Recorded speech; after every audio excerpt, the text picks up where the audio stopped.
Hi மக்களே, welcome back to YouTube channel. ரொம்ப நாளுக்கு அப்புறம் விஜயில் ஒரு அழகான ப்ரோமோ அப்படிங்கிறதா முக்கியமாக கதையை மையப்படுத்தி எடுக்கக்கூடிய ஒரு ப்ரோமோவை நான் பார்க்குறேன். ஸோ ஐயனார் துணை சீரியலுக்கு அப்புறமா இப்போ ரீசெண்டாக வெளியான ப்ரோமோல இது ரொம்பவே நல்லா இருந்துச்சு. சிந்து கோயிலை பற்றி கேட்டிங்க அப்படின்னா அது வந்து பேருடைய ப்ரோமோ, அது நார்மலாக எல்லாருமே எடுக்கிறதா. பட் கதையை மையப்படுத்தி மொத்த கதையும் மொத்த ப்ரோமோவில் சொல்லணும் அப்படின்னா அது கொஞ்சம் பெரிய விஷயம் தானே, அது அழகாக சொல்கிறது நல்ல விஷயம் தானே. ஸோ அந்த வகையில் ஐயனார் துணைக்கு அப்புறம் தனம் சீரியல் ப்ரோமோ இன்னுமே டச்சிங்காக இருந்துச்சு அப்படிங்கிறதா.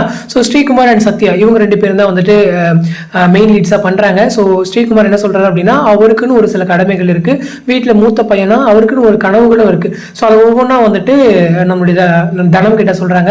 ஹீரோயினா வந்துட்டு சத்யா அவங்க தான் பண்றாங்க, எதிர்நீச்சல் ஃபேம். ஸோ அவங்க கிட்ட சொல்லும் போது அம்மாவுக்கு வந்து ஒரு நல்ல வீடு கட்டி கொடுத்து அவங்களுக்கு ரெஸ்ட் கொடுக்கணும் அப்படின்ற மாதிரி சொல்றாங்க. அதே போல பெரிய தங்கச்சி வந்து ஒருத்தவங்களை டாக்டர் படிக்க வைக்கணும்னு சொன்னாங்க நினைக்கிறேன், இன்னொருத்தவங்க நல்லா படிக்க வைக்கணும்னு சொன்ன மாதிரி தான் இருந்துச்சு. ஸோ ரெண்டு பேருக்கு என்னன்ற டீட்டெயில் தெரியல. தம்பி வந்துட்டு அவனையும் நல்லா படிக்க வைக்கணும் அப்படின்ற மாதிரி சொல்லியிருந்தாங்க. ஸோ இந்த மூணு பேரையும் நல்லா படிக்க வச்சு கரை சேர்த்து வைக்கணும், நல்லா கல்யாணம் பண்ணி வைக்கணும், இதுதான் அவருடைய ஒரு மெயின் மோட்டிவா இருந்துச்சு. இதோட வந்து ப்ரோமோ முடியுது. அப்படியே கதவை திறந்தாங்க அப்படின்னா கடங்காரங்க வெளியே நிற்கிறாங்க. அங்க வந்து பேசுறப்போ இந்த மாதிரி அவங்களுக்கு வந்து நகையெல்லாம் கழட்டி கொடுத்து தன்னைத்தானே தியாகம் பண்ணிக்கிற மாதிரி தான் அந்த பொண்ணு வந்து காமிக்கிறாங்க. பட் ட்விஸ்ட் என்ன அப்படின்னா ஹீரோ வந்து இறந்துடுறாரு. கல்யாணம் ஆகி கொஞ்ச நாள்லயே வந்துட்டு ஹீரோ இறந்துடுறாரு.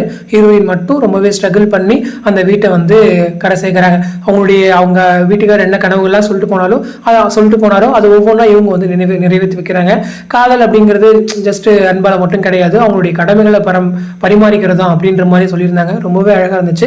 அதே போல அந்த ஆட்டோ டிரைவர் அது வந்து முக்கியமான விஷயம். ஏன்னா ஹீரோ வந்து ஆட்டோ டிரைவர், அவர் போனதுக்கு அப்புறம் அந்த ஒரு தொழிலை அவங்க ஹீரோயின்மே எடுத்து பண்றாங்க, ஆட்டோ டிரைவரா வந்து போறாங்க.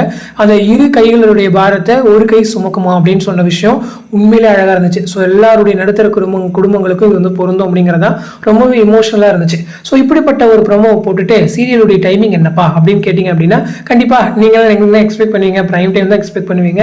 நானுமே அதை தான் எக்ஸ்பெக்ட் பண்ணேன். டீம்கிட்ட கேட்கும் போது என்ன சொன்னாங்க அப்படின்னா நாங்கள் சீரியல் ஸ்டார்டிங்ல வந்து எங்களுக்கு பிரைம் டைம் தான் சொன்னாங்க, பட் இப்போ வந்து நான் பிரைம் டைம் அப்படின்ற மாதிரி சொல்றாங்க. ஏன்னா நான் பிரைம் டைம் சீரியல்ஸ் வீக்கா இருக்கிறதால அங்கே லான்ச் பண்ணலாங்கிற ஒரு ஐடியாவுக்கு வச்சிருக்காங்க அப்படின்னு சொல்லியிருந்தாங்க. எஸ், தனம் சீரியல் மேக்ஸிமம் நான் பிரைம் டைம்ல லான்ச் ஆகிறதுக்கு நிறைய வாய்ப்புகள் இருக்கு.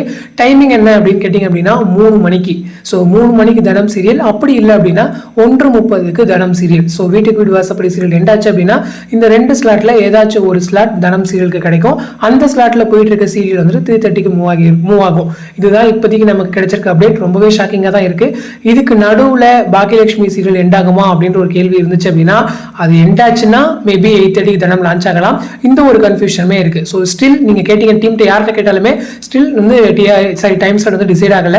பட் சேனல் எங்ககிட்ட பேசிட்டு இருந்த விஷயம் நான் பிரைம் டைம் அப்படின்ற மாதிரி சொல்றாங்க அப்படின்னு தான்